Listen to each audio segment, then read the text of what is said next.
The Audi RS5. This car will always fill you up, and sometimes let you down.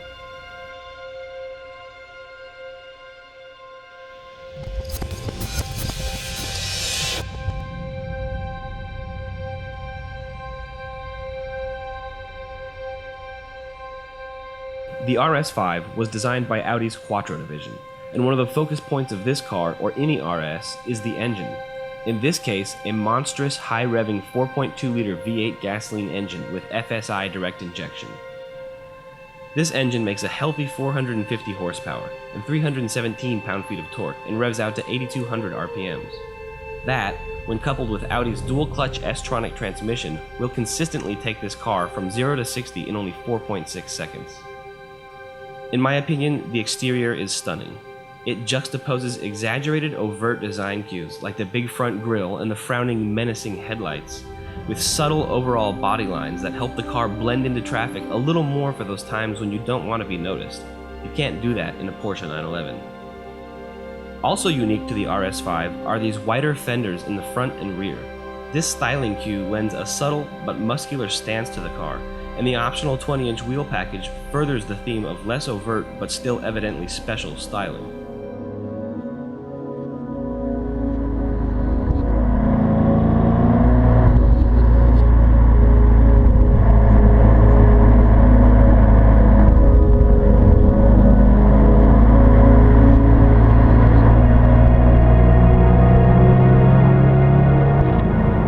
So the first thing I wanted to talk about on this car are the engine and transmission, and I think it goes without saying that both of them are pretty awesome, and they do have some flaws, and I will be getting into that a little bit later, but I think they're both phenomenal pieces of engineering. The high revving 4.2-liter V8 really just begs you to push it to redline. It makes most of its power in the top end, so ringing it out is something that you get used to having to do if you want to extract maximum performance from this car.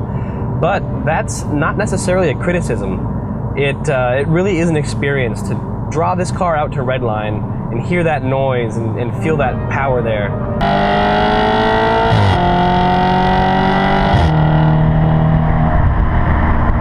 But again, it produces that power at such a high RPM range that the car requires you to drive a different style than you would with a forced induction engine.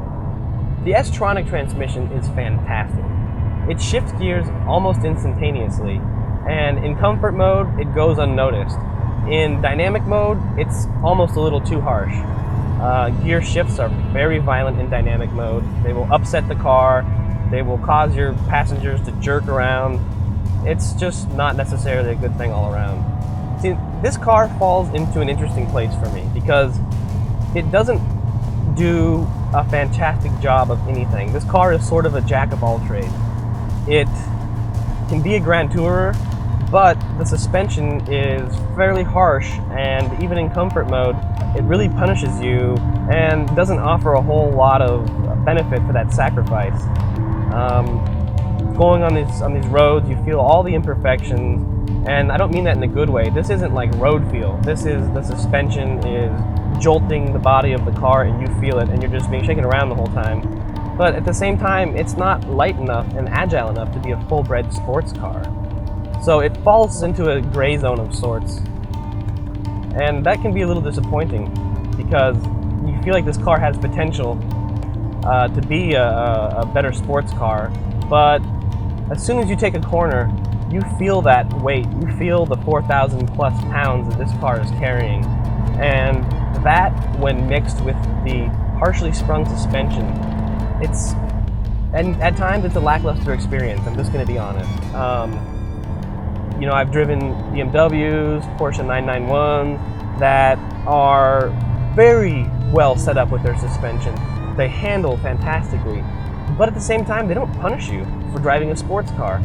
They are able to soak up bumps and proceed forward as if nothing had happened. Well, the RS5 likes to let you know every little bump you drive over. And, for a car that really doesn't have a defined role as either a grand tourer or a sports car, that's not a good attribute. That's not a good thing. One thing that I will say I love about this car is the soundtrack.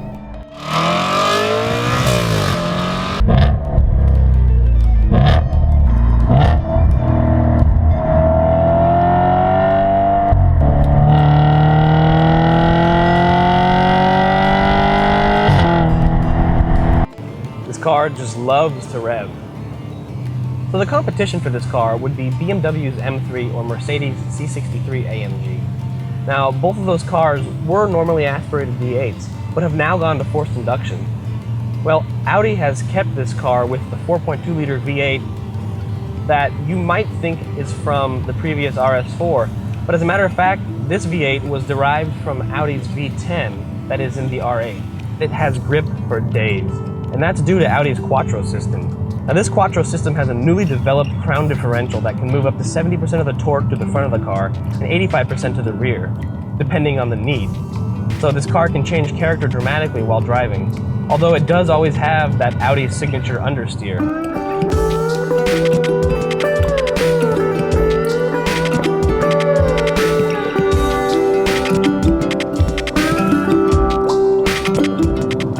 So let's talk about the interior for a second. I came to this car from a Porsche 991, and I feel like that car has one of the best interiors in the world in terms of ergonomics, quality of materials, and overall design. Now this car, I would say, comes in a close second. Really, with the RS5, you're not going to get too much to differentiate yourself from the A5 and S5. You get a different steering wheel, and you get the RS badge here on the shifter, and a few other pieces here and there. But overall, it's basically an A5 S5 and on the inside.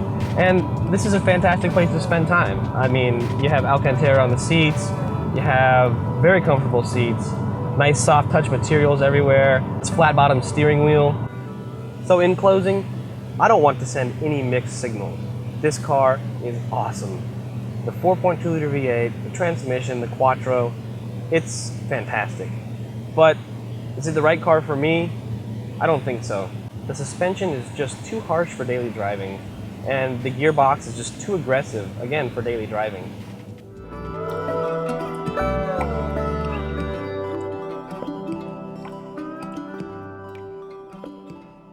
Alright everyone, so thanks for coming along with us on this review of the 2013 Audi RS5.